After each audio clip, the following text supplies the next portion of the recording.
Salut, je m'appelle Stacy, j'ai 20 ans et cette histoire s'est produite quand j'étais à l'université. Connaissez-vous ces histoires de bonnes filles et de mauvais garçons? Ou sur un gars impopulaire et la reine de l'école? Vous devez admettre que dans la vie, tout semble très différent de celle des séries télévisées. Mais pas toujours. Regardez cette vidéo jusqu'à la fin et découvrez comment une bonne fille typique aille son mauvais garçon, comme dans un mélodrame scolaire. J'avais le béguin pour Ethan depuis la première année. Ceci est mon type préféré, appelé le mauvais garçon qui ne te regardera jamais. Le pire, c'est que Ethan faisait parfois attention à moi. Eh bien, de temps en temps, à quelques reprises, il a remarqué que j'étais allée au salon de coiffure ou quelque chose du genre. Je ne pouvais pas comprendre s'il s'agissait d'aide humanitaire, un compliment à une fille avec beaucoup de complexes, ou se moquait-il? Mais cela a quand même fait battre mon cœur. La plupart du temps, Ethan traînait avec des gars de la banlieue. Il est allé à vélo à l'université. Bien que la route vers l'université soit un peu exagérée, il n'allait pas souvent à l'université. J'avais même des dates de vacances séparées sur mon calendrier. Ethan était à l'université aujourd'hui et une ligne noire distincte chaque année. Ethan essaie de transférer à l'année suivante. Le fait était que chaque année, ils essayaient de le renvoyer à l'université. Et chaque année, d'une manière incroyable, au dernier moment, il passait à l'année suivante. Vous êtes à 100% entouré de telles personnes, n'est-ce pas? Pendant que vous étudiez, pendant des jours, ce gars crache au plafond, puis passe soudainement parfaitement, et vous ne pouvez que vous arracher les cheveux et vous demander, eh bien, comment? Eh bien, maintenant je sais comment.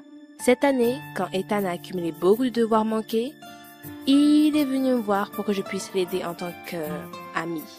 Et j'ai accepté. Je n'ai pas de vie, mais je ne vis pas sous un rocher et je regarde des émissions de télévision. Je savais que c'était ma chance. Je n'avais pas d'amis, de relations avec mes parents, qui étaient restés dans une autre ville. Tout était tendu. Donc j'étais toute seule à l'époque et j'essayais d'y penser moins. Il n'y avait donc personne pour me raisonner et je suis passée dans la zone ignorance polie à la zone d'amis faciles. Nous avons accepté d'étudier en classe informatique après l'école. Beaucoup d'entre nous l'ont fait. C'était la première fois que je me maquillais à l'université. Je me sentais incroyablement stupide, tellement à la ramasse qu'il était même difficile de le laisser paraître. J'étais très heureuse qu'au dernier moment, j'ai repris mes esprits, j'ai couru aux toilettes et lavé mon visage de tout ce que j'avais fait auparavant. Nous avons donc commencé à étudier ensemble. Eh bien, une sorte d'étude. Ethan n'a rien fait et je savais qu'il profitait de moi. Mais c'était la première fois que nous parlions seuls en 3 ans.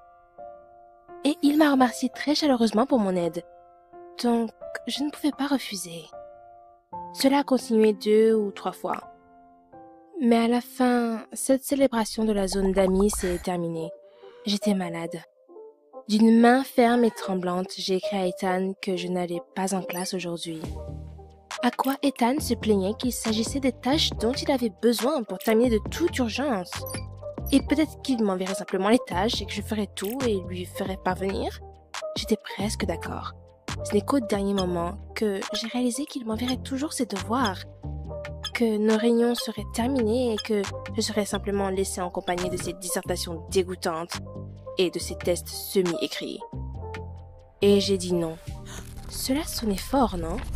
J'ai dit « Non, Ethan, je ne peux pas les résoudre sans toi. Puisque je suis malade, peux-tu me rejoindre?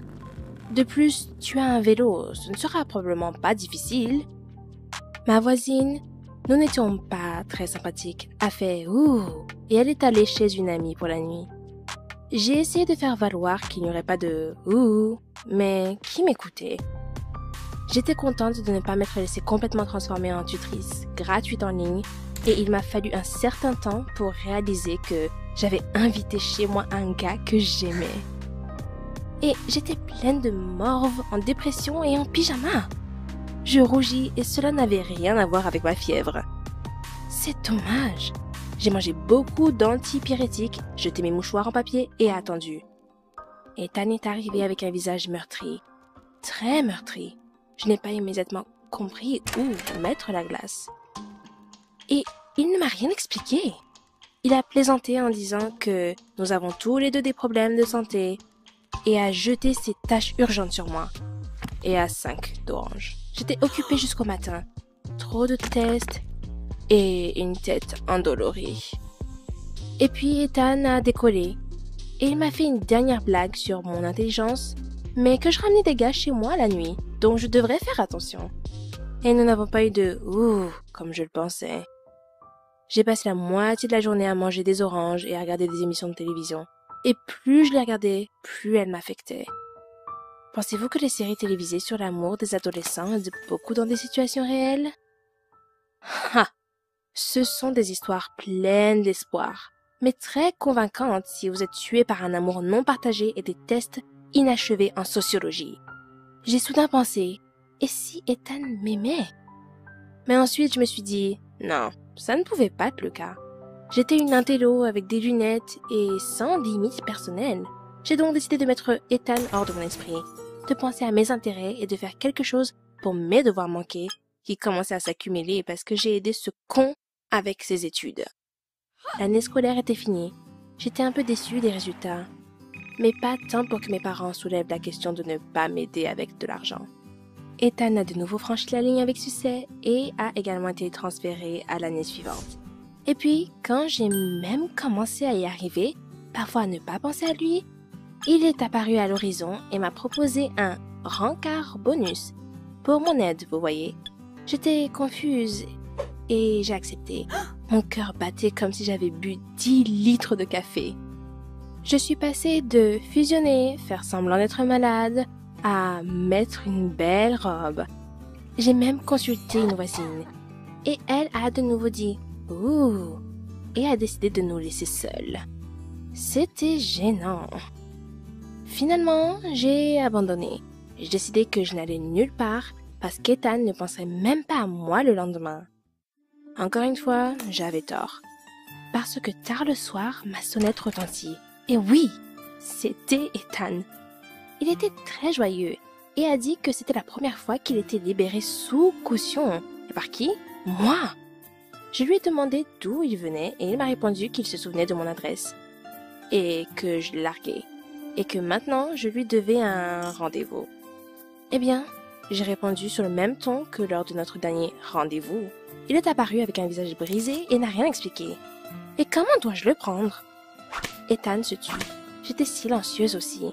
Enfin, j'ai fermement dit que les séries télévisées étaient des séries télévisées et que je n'irais pas à un rendez-vous avec un gars qui ne m'a pas dit un mot de la vérité. Ethan m'a tout dit. Il a dit qu'il était assez stupide pour s'endetter et qu'il avait maintenant besoin d'argent. Ici, je suis même tendue en présence de mon béguin. Je pensais que maintenant il commencerait à m'emprunter de l'argent et même moi je ne pouvais pas être aussi bête. Mais Ethan a dit qu'il collectait lui-même l'argent depuis longtemps. J'ai découvert qu'il travaillait à temps partiel dans l'un des clubs d'un mauvais quartier. Il a dit qu'il recueillerait bientôt la totalité du montant pour compléter la dette. Donc l'essentiel pour lui était de ne pas être expulsé de l'université et que personne ne parlera à sa mère de ses problèmes. Il était très dramatique, alors je me suis calmée un peu et je lui ai assuré que je ne connaissais pas sa mère. Et bien sûr, je lui ai demandé comment je pouvais aider. C'est Ethan! Bon, vous savez. Ethan m'a regardé attentivement, a soupiré et a dit que jusqu'à récemment, il m'aurait simplement emprunté de l'argent et ne me l'aurait pas rendu. Mais j'étais tellement ouverte à propos de mon béguin que même lui était mal à l'aise. Et de toute façon, c'était le rencard le plus stupide de sa vie. Je n'ai même pas offert de thé.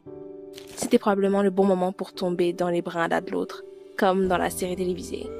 Mais j'avais peur. Le gars devait beaucoup à quelqu'un, après tout. Il s'est battu, a menti. Le mauvais garçon était, bien sûr, mon rêve, mais pas si mal. Et je lui dis que le rencard aurait lieu quand il sortira de ses ennuis et améliorera ses études. Et j'améliorerai mes études. Eh bien, notre premier vrai rendez-vous est demain. Oui, cet homme désespéré avait finalement réglé sa vie, bien qu'il ait dû vendre le vélo et vivre ensuite avec moi pendant encore 6 mois, pour l'alimentation. C'est un très bon cuisinier au fait. Et il essaye de me convaincre qu'au lieu d'une robe meringuée, il vaut mieux acheter un nouveau vélo pour le mariage. Au fait, ma voisine a dit « Ouh » quand elle a déménagé. Et je l'ai ajouté sur les réseaux sociaux. Si nous réussissons, je lui écrirai « Je veux que ce soit « Ouh » au moins une fois. C'était approprié. Avez-vous déjà eu une histoire cinématographique? Dites-le nous dans les commentaires. N'oubliez pas de vous abonner à la chaîne et d'aimer les vidéos que vous aimez. Il y aura bientôt de nouvelles histoires.